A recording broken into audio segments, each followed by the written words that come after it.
And I'd like to welcome everyone to the Georgian Court University Town Hall for April 8th. It looks like some of you are still joining us, but I'd like to take this opportunity to introduce Dr. Marbach, President of Georgian Court University, who is going to start us off today. Thank you, Tara. Good afternoon, everyone, and welcome to our Georgian Court Virtual Town Hall meeting. We appreciate everybody who's joined us. I think there were about 150 participants at last count. And thank you very much for your interest in what's going on at Georgian Court. I hope you're all doing well during this time of COVID-19 crisis. This is very difficult for most of us, but I hope the vast majority of the members of the Georgian Court community are staying safe. The reports we have are that most people are well, and we hope that your family remains well and safe.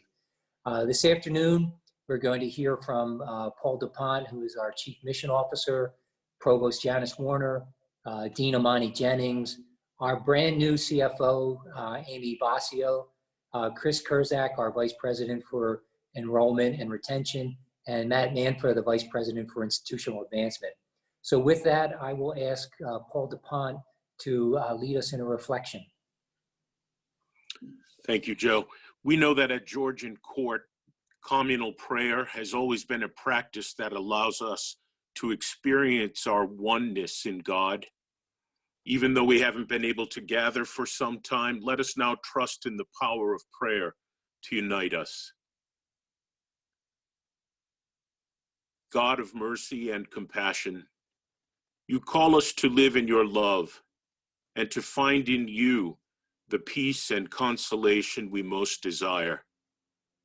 Teach us to place our trust in you, especially in this time of uncertainty and distress, that we may rejoice in your comfort, knowing that nothing at all, no crisis or catastrophe, neither what is known or what is yet to be known, can separate us from your love in Christ Jesus.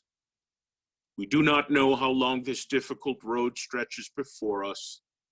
Let us therefore walk this road together. Teach us, the Georgian Court community, how to be one in spirit when we are forced to live and work physically apart. Help us to see that you are the source of our connection and communion, and that your abundant love is where all people find a welcoming home. We remain one in you, O Lord. We remain one in mercy. Though away from our campuses, we continue to live lives committed to respect, integrity, justice, compassion, and service.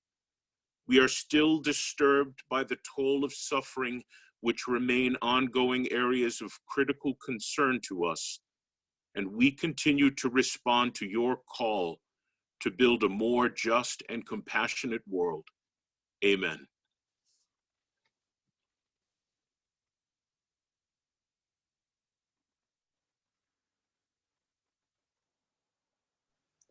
Amen, and thank you, Paul.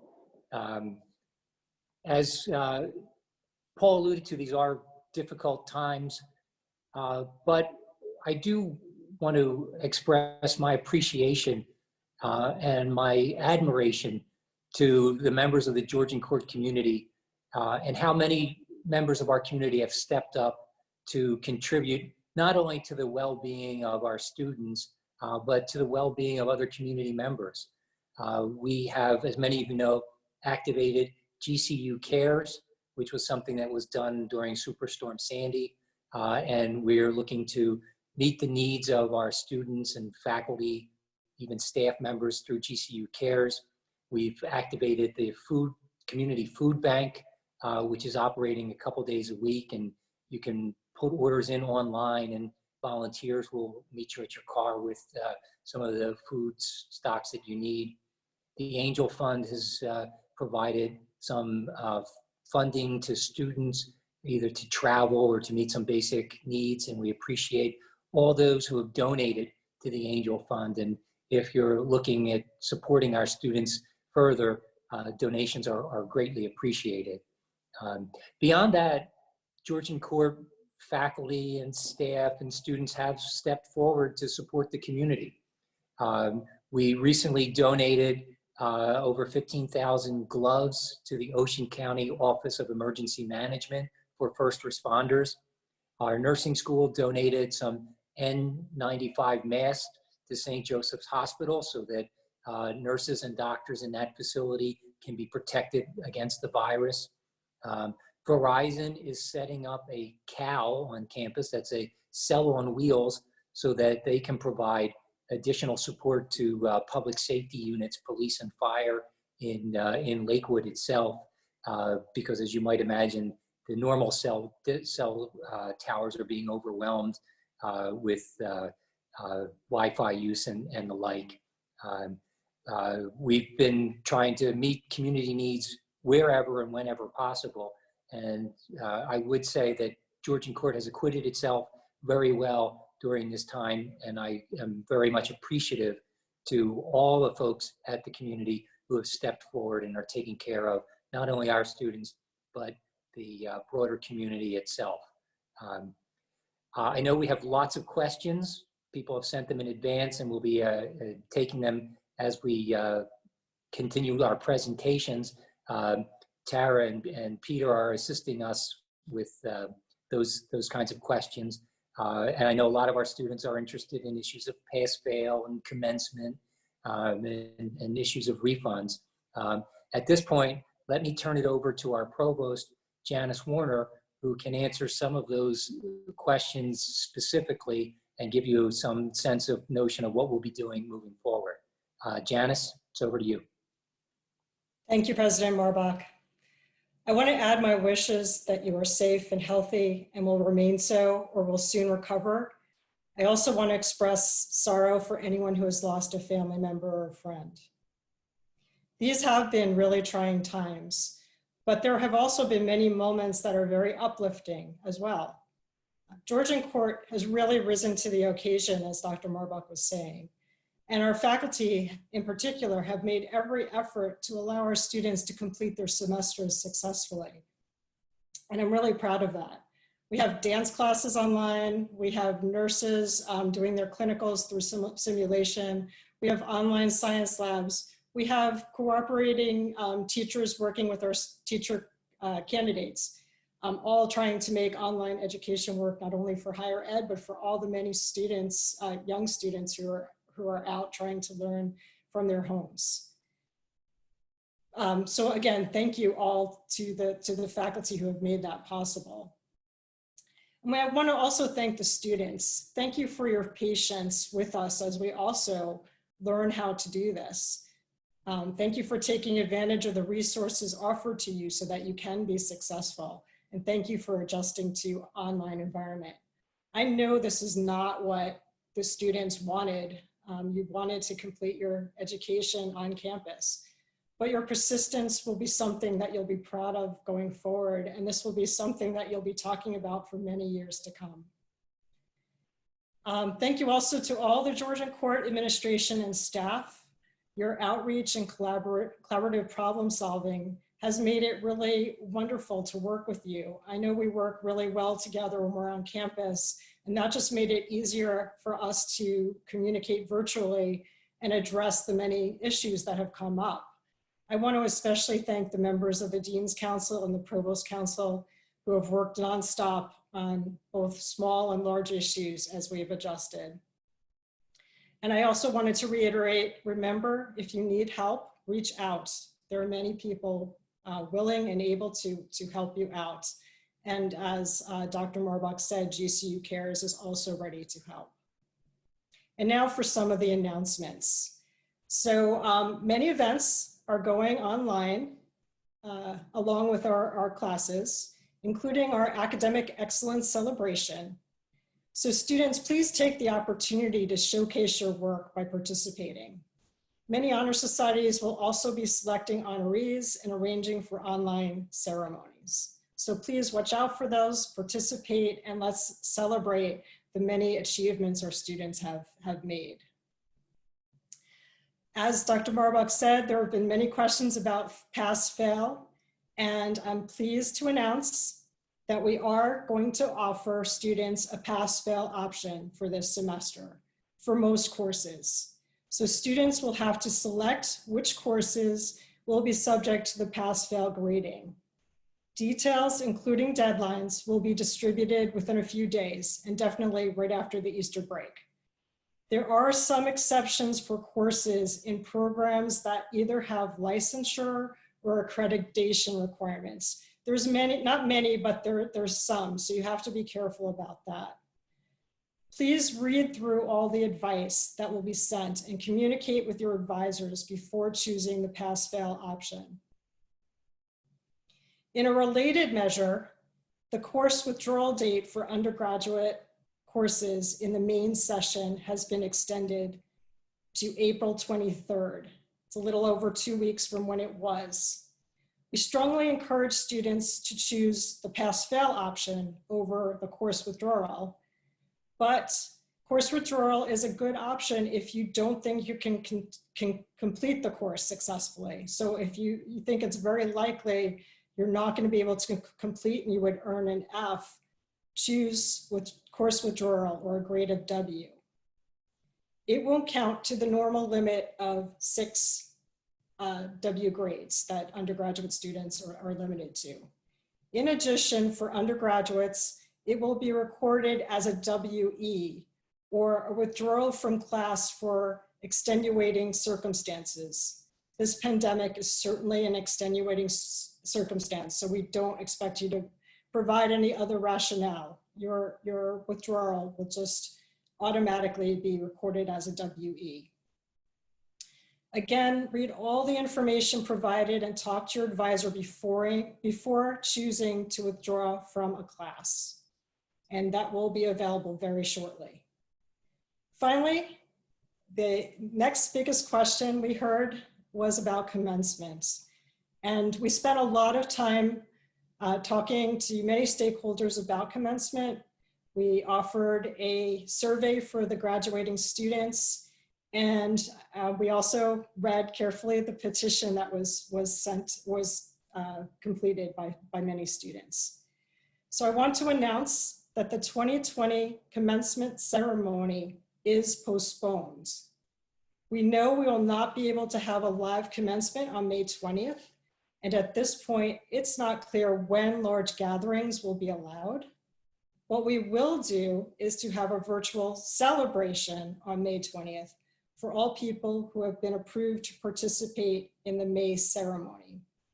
That will allow the participants to be recognized for their academic achievements and conferment of their degrees at the usual time. But we'll follow up with a live commencement ceremony on campus in the fall, most likely on an October weekend. A commencement planning committee, which will include student representatives, will work on the details of the live event, but it will be more of a ceremony and not a celebration. Students who would have been participating in the May commencement ceremony are encouraged to participate in the virtual celebration on May 20th by submitting photographs to share. Again, watch for details. We don't want anybody to miss out on that special event, both special events really. And so now I want to introduce Dean Jennings, Dean Amani Jennings, Dean of Students, to talk about student affairs and athletics. Thank you. Thank you, Provost Warner, and good afternoon, GCU community. In addition to all of the acknowledgements that came from President Marbach and Provost Warner, I also want to acknowledge, I know that we have many students, faculty, and staff who are working as first responders or working in hospitals or in the healthcare field in different ways. And I want to take a moment to just acknowledge those folks and say thank you for your courage and your commitment to your profession and to the well-being of others. We do appreciate it. So we all know that, academically, we have been forced, this pandemic has forced us to operate in a virtual space. But what many of you probably know, maybe some of you don't know, is that our athletes, particularly our spring athletes, their seasons have been canceled. There is no moving those seasons to a virtual space. And all of those spring athletes have lost their spring seasons, including the seniors. But the athletic department, through the leadership of Laura Leisman, they're working to keep those student athletes engaged and keep them active. Coaches are staying in contact with teams via Blackboard. Coaches are even posting the virtual workouts online. Student athletes remain some of the most active students, even in this virtual setting. They're posting their own workouts and yoga classes. I mean, they are doing a lot within their own athletic communities.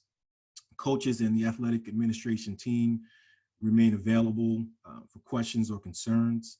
And the athletic department has been working really full steam ahead as normal to bring in a new group of student athletes for the fall 2020 semester.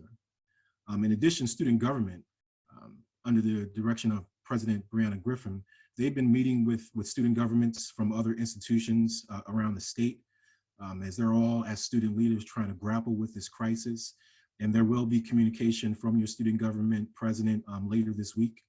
And I would say also keep an eye out for some additional virtual programming that will come from student government, campus activity board, and student life. And students, particularly students, I would just say to keep an eye on your emails now more than ever. Email is always an important means of communication, official university communication, but particularly as we're forced to operate in this virtual setting, I would say to keep an eye on your emails now more than ever. Student leadership awards, award ceremonies, and all those other types of programs that typically happen mid to late May, April and early May. We're continuing to move forward with many of those, but in a virtual setting as well. And Assistant Dean of Students, Aaron McCarron, is working on those initiatives and will be notifying students shortly. The Office of Residence Life remains open and active under the leadership of Director Seth Richards. And I will say that we here at Georgian Court, we made a decision to keep our resident halls open during a time where many schools were shutting down, and we kept our resident halls open really up until a point where we had no choice but to begin to close things down.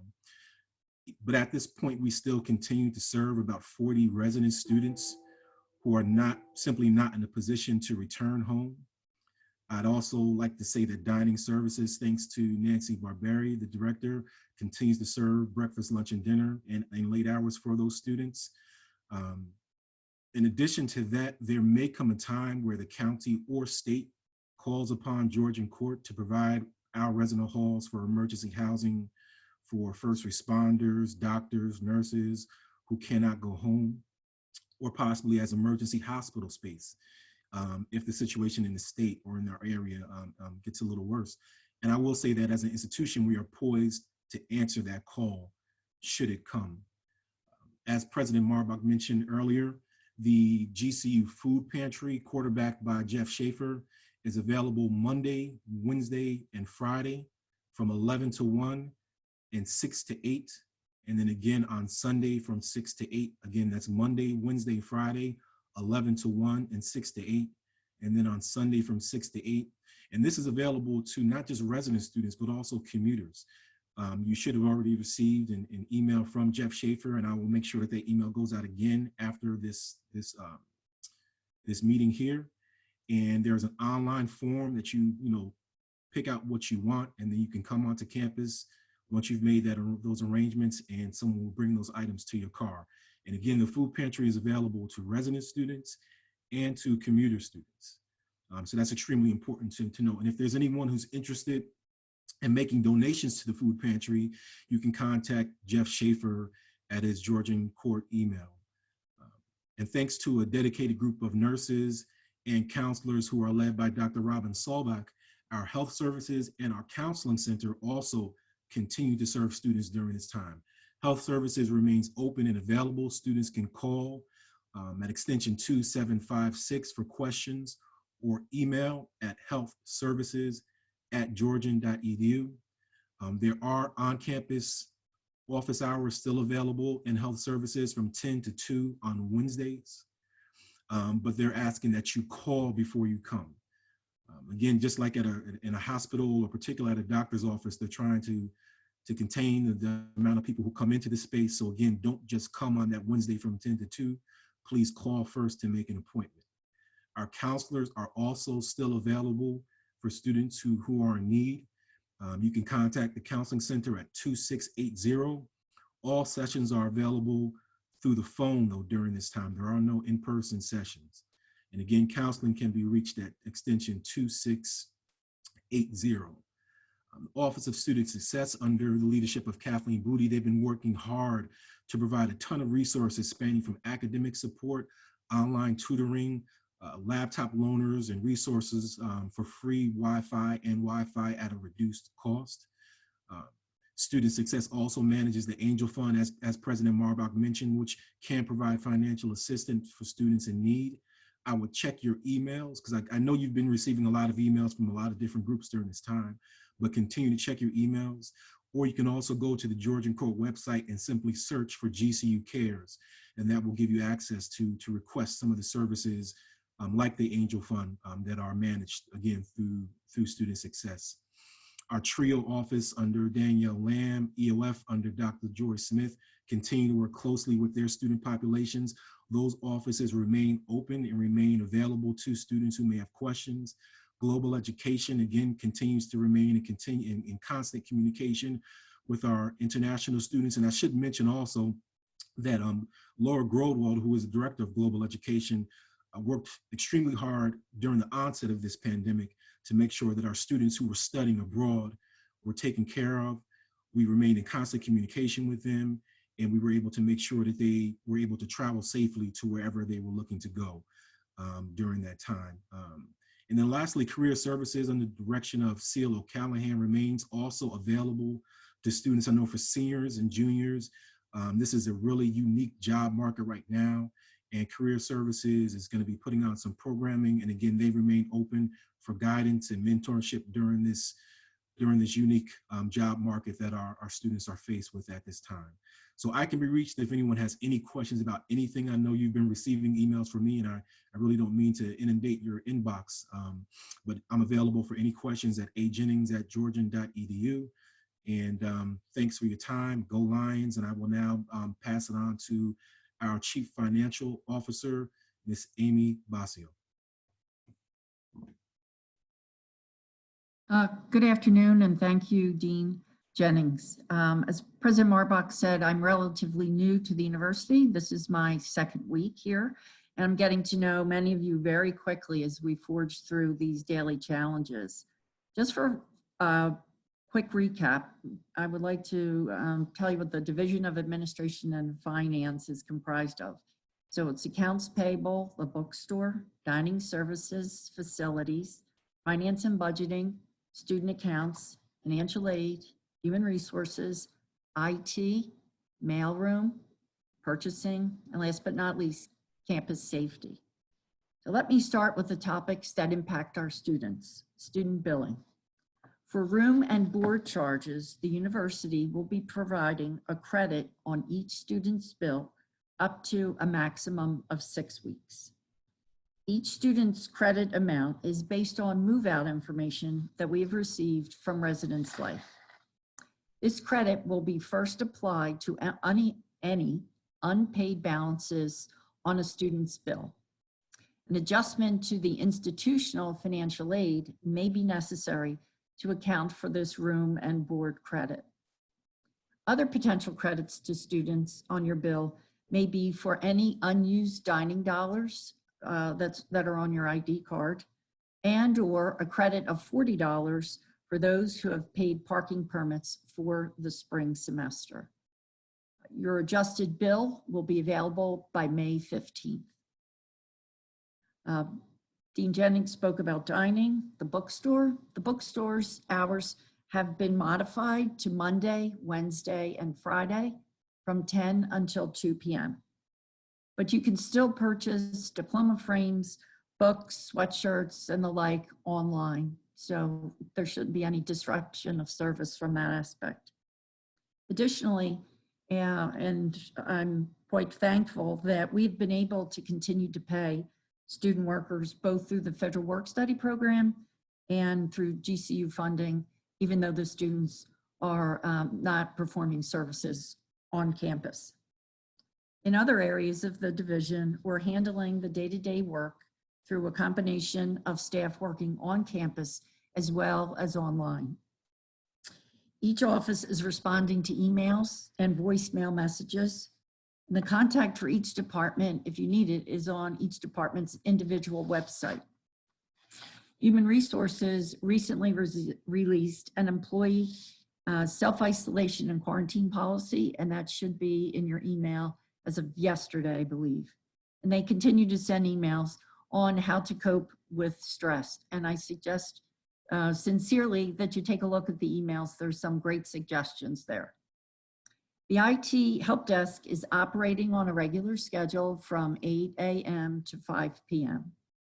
The help desk will also continue to create tickets for faculty working over the weekend or through the upcoming holiday break. Also, IT has been able to provide most of the staff and students with laptops and are working with individual staff members to fulfill those individual requests. Office of Campus Safety continues to monitor the campus 24/7. And just as a reminder, the extension to campus safety is 2611. For the facilities department, all work orders can continue to be submitted through School Dude. Any grounds or maintenance issues are being addressed on a case-by-case basis. The mailroom staff are on campus Monday through Friday from 7 a.m. to 12 noon. All mail continues to be picked up from the main post office and delivered according to the individual department's requests. At this time, I'd like to thank the entire Georgian community for welcoming me very warmly into the community. And I'd also like to thank my team in finance administration specifically, as their diligence and hard work maintains a spirit of business as usual. Now, I'd like to introduce my colleague, Chris Kurzak, who is Vice President of Enrollment Management and Retention. Thank you. Thank you, Amy. I'm happy to report that all of the offices of retention and enrollment have been operating from their homes and have done so with robust and diligence. And I'm very pleased to announce that admissions continues. We are continuing to enroll. So we're continuing to admit students, accept students to the campus. We have done many, many offers of admission since we've actually have closed, both on the undergraduate and graduate level from our homes. Our administrative assistants are still continuing to send out acceptance letters from their dining room tables. And indeed, we're very pleased of all of the energy there to ensure that we do have a class enrolling this fall, both on the graduate and undergraduate level. Outreach has been rather unique, so to say, in this unprecedented times. We are going to be having some virtual open houses and virtual information sessions coming up. The dates for those events can be found at the main website for the Georgian Court calendar. We also are going to be having our online chat available to students, to interested prospective students who have questions about admission.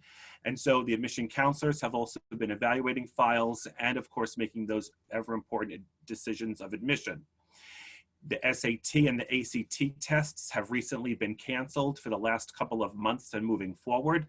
So we are waiving that requirement to provide one less layer or one less barrier of access for students who are looking to consider Georgian Court University. Those students that have already been in the pipeline for admission, many of those students have been evaluated with their SAT and GPA, but moving forward, we're really going to be looking just at the GPA and the high school transcript.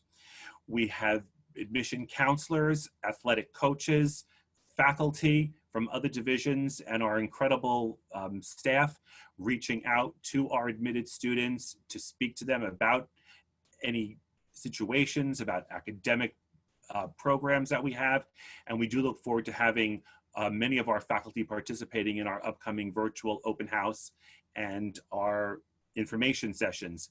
In addition, our student ambassadors who would normally be giving tours of the campus that have now been self-isolated at home, they are reaching out to students in their geographic area that are interested in Georgian Court and extending the olive branch there. So virtually, our activities are continuing, and I'm very proud of the work that we are doing collectively. The support of the faculty, the athletic coaches, and the other staff on campus have really been tremendous during this time. Financial aid, as you know, is a very important part of the enrollment process, and our colleagues under the direction of Cynthia McCarthy in that office have been doing an excellent job working with our incoming class, as well as working with all of the continuing students, and as well as keeping us compliant federally and by the state. But we're happy to announce that our financial aid counselors have also reached out to our newly accepted students. Registrar functions continue. We are registering students for the summer and the fall semester, and indeed all transcript requests are being worked on, and that operation is also working from the homes of the very good leadership that Anne Marie Farrow is providing to her staff. And finally, in our offices of retention, which include the Learning Collection, the ADSC, and all of the support that Kathleen Booty in her area do every day in taking care of our students, that is also continuing virtually. So I'm very happy to report that enrollment, management, and retention is operating from home during this very challenging time. Thank you. And now my good colleague from Advancement, Matt Manfra.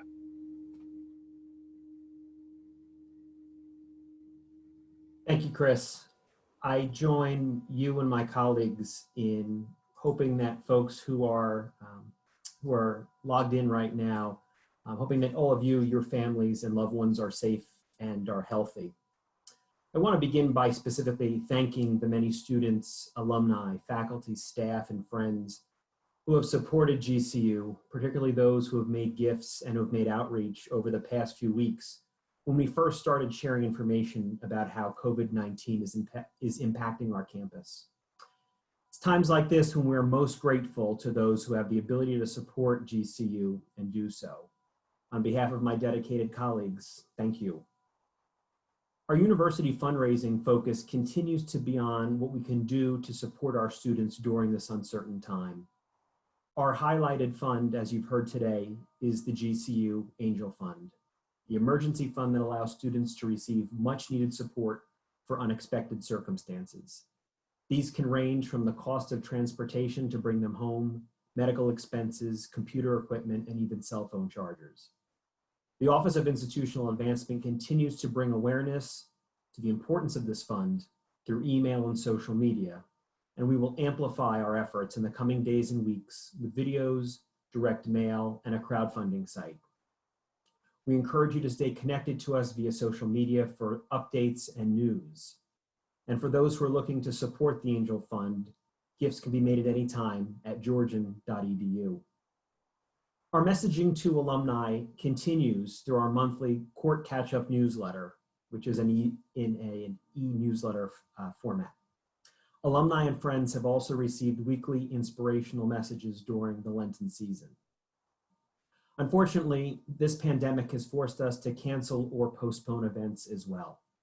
Of greatest significance is the postponement of our annual scholarship and golf outing, originally scheduled for May 4th. This event provides much needed scholarship support to students and will now be held on Monday, September 28th, as the lead up to homecoming and reunion weekend. While this time has been trying for our alumni, our students, and our friends, it has offered my colleagues and me the opportunity to engage with our alumni and our friends one-on-one. Like many of you, while being apart, we've been brought closer together through check-ins and notes of support. We'll continue to be there for our alumni and friends now, and once we can resume our regular activities. Until then, we plan for the future, contemplate new ideas, and keep our GCU family in our thoughts and prayers. We want you to take care, stay well, and thank you. And now I'd like to welcome President Marbach back to your screens.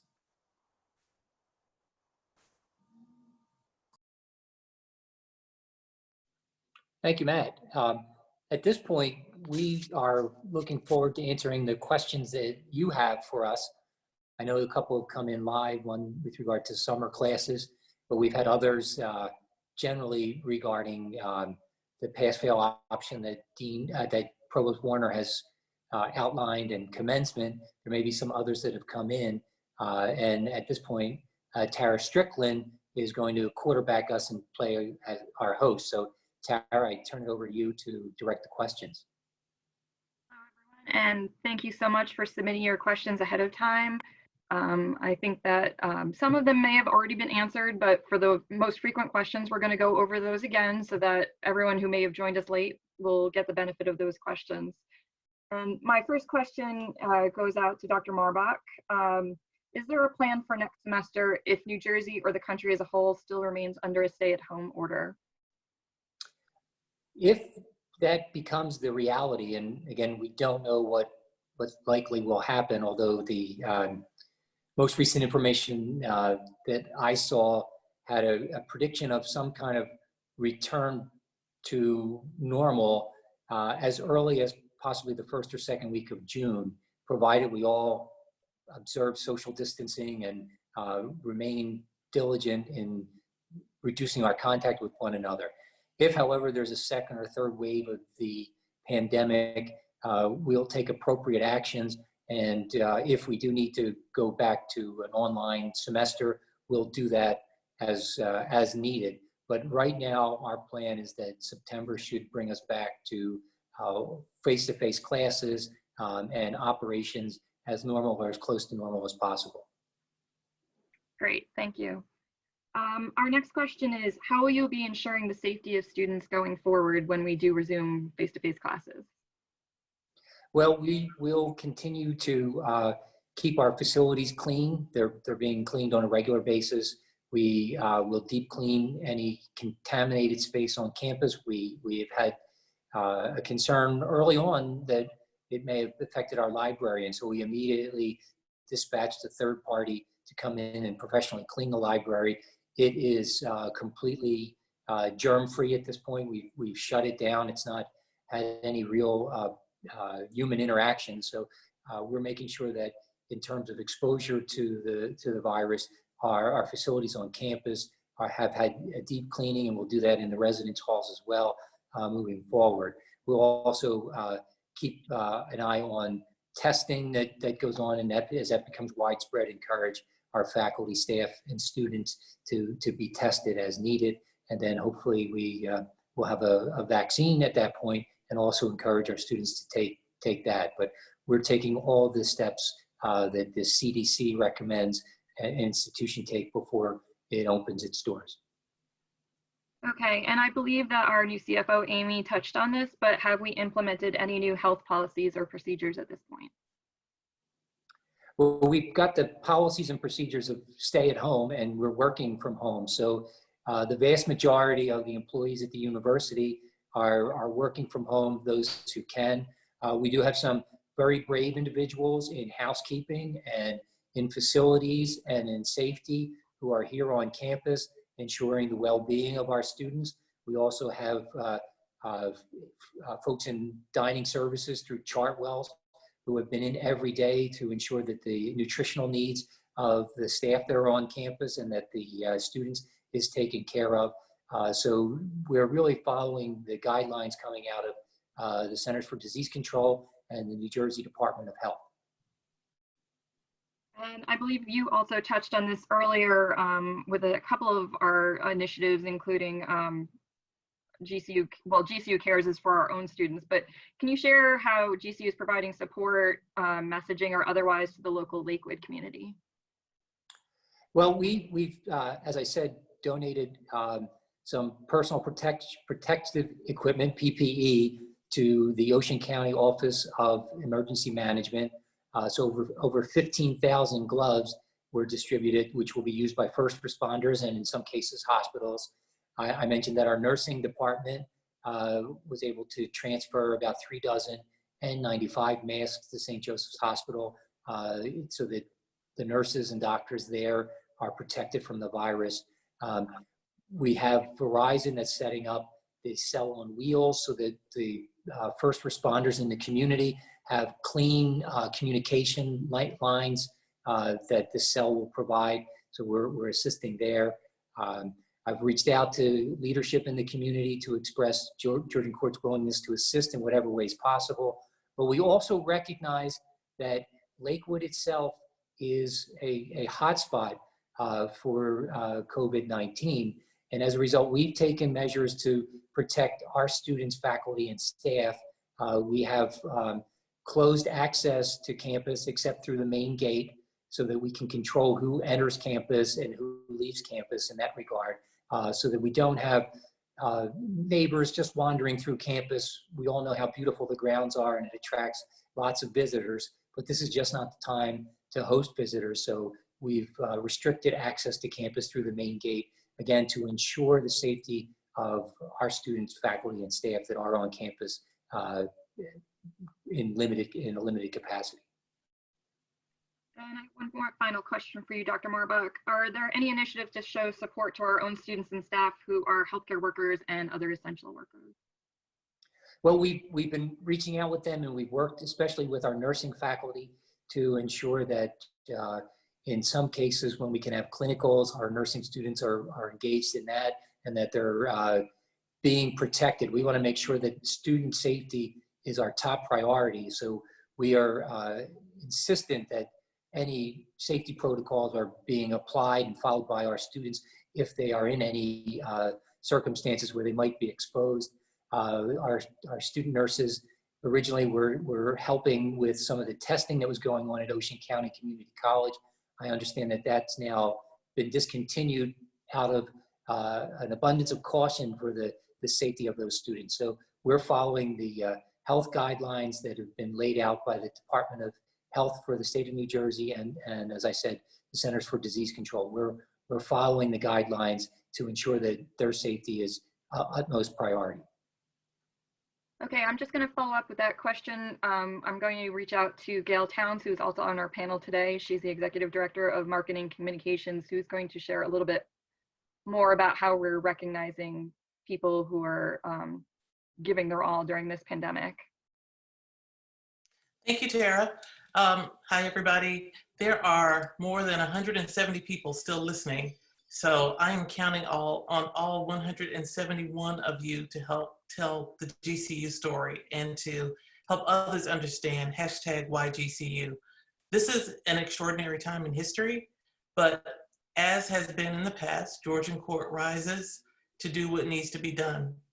Dr. Marbach earlier today did a little cell phone video for News 12 to say thank you to those on the front lines, our nurses, our doctors, teachers, our social workers, all of those people who are helping us to get through this. And they are all part of, in some way, the Georgian Court story, especially given the majors that we have and the type of alumni who are out there doing things. So I'm going to ask all of you a favor today in terms of helping us to tell the GCU story. One, if you are on social media, and I know you are because I see you out there on Instagram stories, Twitter, LinkedIn, and every now and then I'm on Facebook as well. But please use #GCUcares, #WhyGCU, #GCUnity. And where you can, spread the good information about what Georgian Court and its students, faculty, staff, and alumni are doing. We have in our area and in some other units hatched a communication plan to really ask you for your help in sharing examples of leadership, action, innovation, inspiration, support, service, and courage. Those are the things that we want you to think about as you give us either ideas, images, video, you name it, to gcunews@georgian.edu. It's the same address you used to ask questions yesterday and today. That's gcunews@georgian.edu. And I think that's it, Tara, unless you can think of something that I forgot. #GCU Pride. Thank you very much. That's really important. Okay, thank you so much, Gail. My next set of questions are for Provost Warner. I know that you spoke about the pass-fail policy earlier today. That was the #1 question that was asked. Can you tell everyone again a little bit about the pass-fail option for the spring semester and explain how that will work again for students? Sure. Thank you, Tara. So pass-fail will be something that students will request. So we have a pass-fail fillable form that will be posted to the website. in the registrar space, but also in the coronavirus area, etc. And it includes a lot of information about what courses cannot be included in pass-fail. So you just need to read that. It gives you guidance, etc. And then you can fill out the form listing the courses that you want to have graded as pass-fail. Our faculty are not doing anything different. They're creating grades as they normally would. The registrar is going to take these fillable forms and change the grade over to pass-fail if it was requested by the student. Once you submit a form asking for a grade to be pass-fail, it is, you can't take it back. It is firm, and there are deadlines, and I don't want to misspeak. The deadlines are all on the form, but they are in late April and early May, depending on the situation, which group of students you may be part of. So please take a look at those forms as soon as they're available. They're going to be available in a couple of days. Read them carefully and then submit them on time if you're interested in pass-fail. Thank you so much. This is a follow-up to the pass-fail question. How will that affect the student's GPA if they choose that option? Sure. So classes for which you get a grade of P will not be counted in your GPA. So your GPA will not be affected by the classes that you get a P. If you do get an F, it would be the same as if you got an F in a graded course. That's why if you really think you're not going to be successful in a course, then you would consider withdrawing from that course. But if you select the P option, it's just that class will not count in your GPA calculation. And as you said earlier, the withdraw option will be marked as a WE, which is a withdraw with extenuating circumstances, which these certainly are. And that deadline has been extended to April 23rd, correct? Yes, and that applies for undergraduate classes in the main session.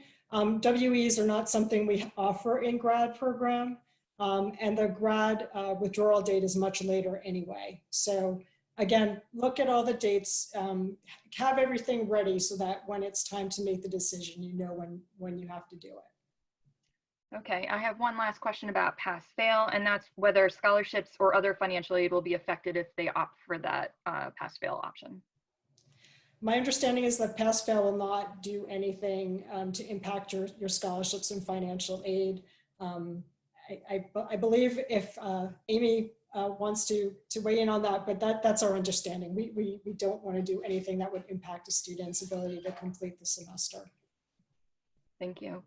My next question is about summer classes and whether or not we are going to be online and if that applies to other campuses or satellite locations.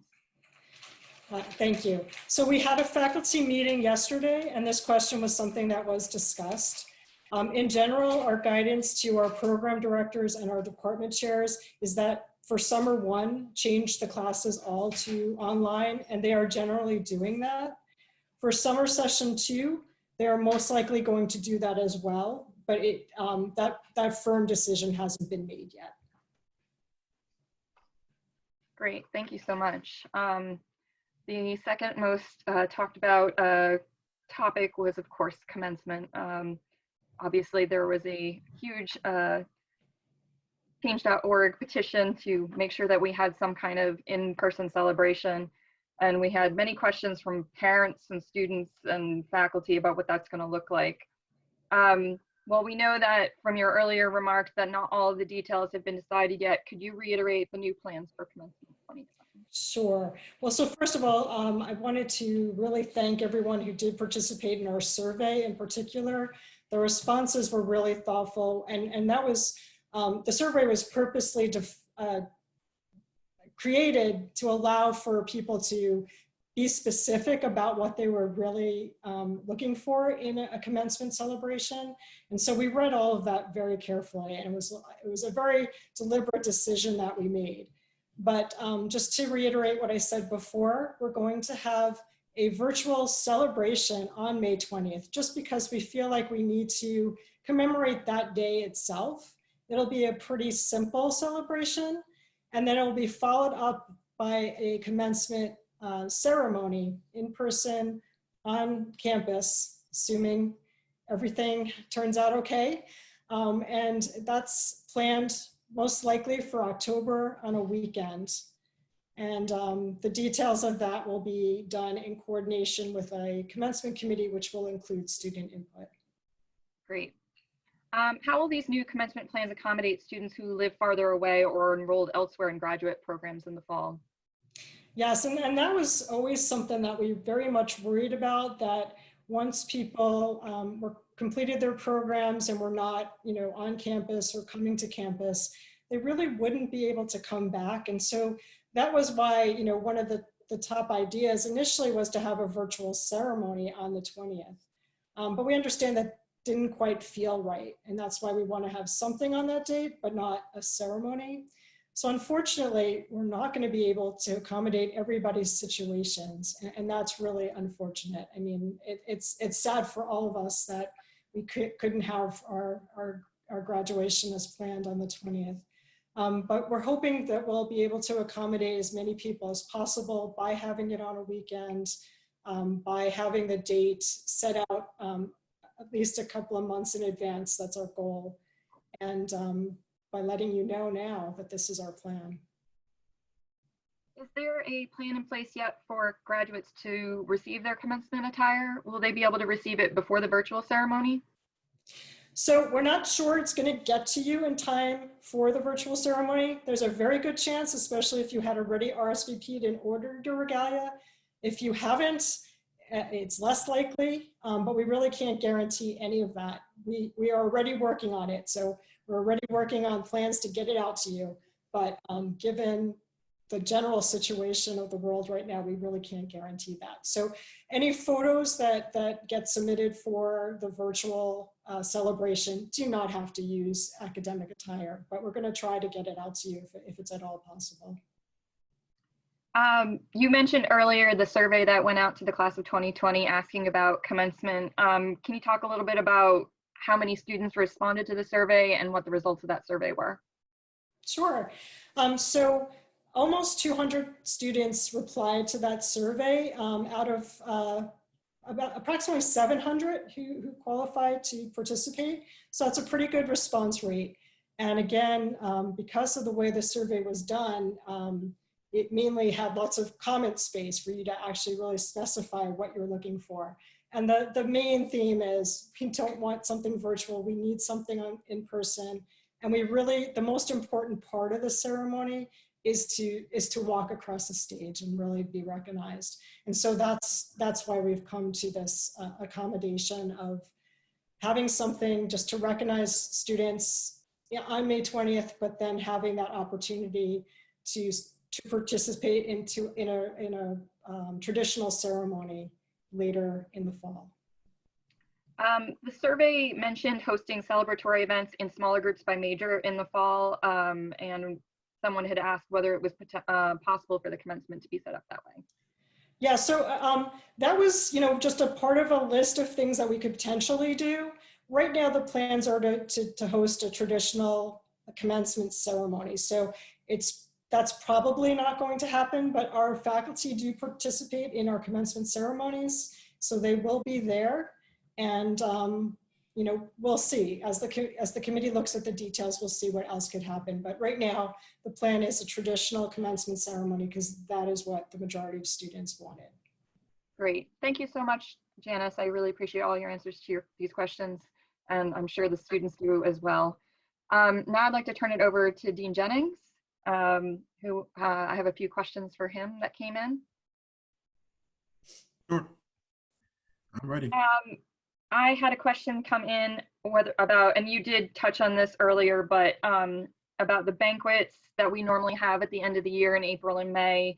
Are there plans to distribute the awards or pins that are normally given at end of year banquets like Student Leadership, Wild, Mercy Collegiate Society, the nursing pinning ceremony, etc.? Well, I can't speak directly on the nursing pinning because that is something that's separate from student affairs and that functions, operates primarily out of the nursing department. So I won't speak on that. But for those other Wild, Student Leadership, other types of award ceremonies, we are in the process right now of meeting with different vendors who provide virtual platforms where these types of things can occur. So we are in the process of investigating if that's something that we can do. and students should be notified fairly shortly as to what we're going to be doing moving forward with that. But we understand that there's no way that we would be able to host those as we normally do. And so the goal is to, if we are able to, and if the services are up to par, that we will move forward with some of those award ceremonies and recognition opportunities virtually. The one good thing about this type of crisis occurring now is that there are a ton of vendors who have a lot of expertise and are able to provide really robust virtual experiences. So that's our plan. No decisions have been made yet with any of that. We're still in the investigation stage, and students will be notified shortly. Okay, and this question actually goes out to both you and Gail Towns, but what other options are you considering to provide the senior class with any form of recognitions, such as senior spotlights, end of the year video, and other options? I would say all of that. And if anyone has any ideas or any thoughts or suggestions, they can certainly reach out to me, again, at ajennings@georgian.edu. But we are looking at a little bit of everything. And I would also mention that I have regular communication with my colleagues around the state, and we're talking about these kind of things. We're sharing ideas of what's going on different campuses. So like I said, we're meeting with these different vendors who are themselves coming in with different ideas and capabilities of what they can do. But if there are students out there who have some thoughts or ideas of what some of these recognition or award ceremonies can look like, feel free to share those with us. My final question for you is about residence life. And do you anticipate any delays in reopening the residence halls for the fall semester? I would like to say no, but again, this is a situation that none of us have any control over. So as of right now, we are gearing up as if we will be opening our resident halls at the end of August, early September. But you know, we will see as this pandemic pans out what our situation will be. But that is our goal, and that's what we're preparing for, to be open, to have our resident halls open for the fall 2020 semester. Fabulous. Amy Basio, I have a few questions, follow up with the room and board refunds that you discussed earlier. Since resident students were asked to leave the residence halls, if possible, will they be refunded for the time that they did not live there, or will that go toward the next semester? No, they will be refunded up to the maximum of 6 weeks.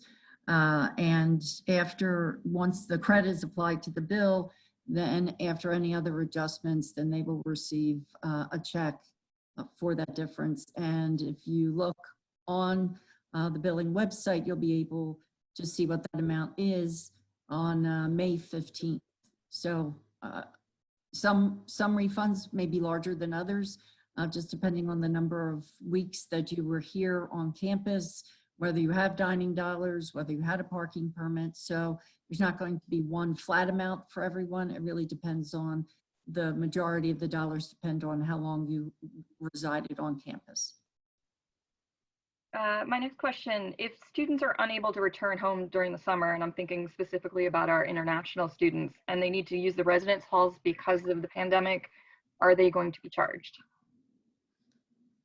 So in general, I believe that the students have been charged for staying on campus, but we have not discussed what that billing situation will be for this coming summer. And are there any refunds other than for room and board and parking? So it's room and board, parking, and then the third is a refund of any of your dining dollars that you have on your ID card. Okay, thank you so much. That is all of the questions that I received ahead of time. And I believe that we've answered all of the questions that came in over our Q&A. I'd like to follow this up before I turn it back to Dr. Marbach, that a lot of information is available on our coronavirus page on the georgian.edu website. That link is right at the top of every page on the georgian.edu website. So if you go there and you look through the FAQs, there are a lot of the questions and a lot of the information. If it's not there already, it will be there shortly. But it is an excellent resource for staff, students, faculty, if you're trying to find help with academics or anything like that, who to contact and that sort of thing. So I just wanted to reiterate georgian.edu, the coronavirus page has a lot of information. Please make use of it. Dr. Marbach. There we are. And just as we close, I do want to thank the 170 individuals who participated and listened to our presentations today. We hope we answered your questions. We hope that it's been informative.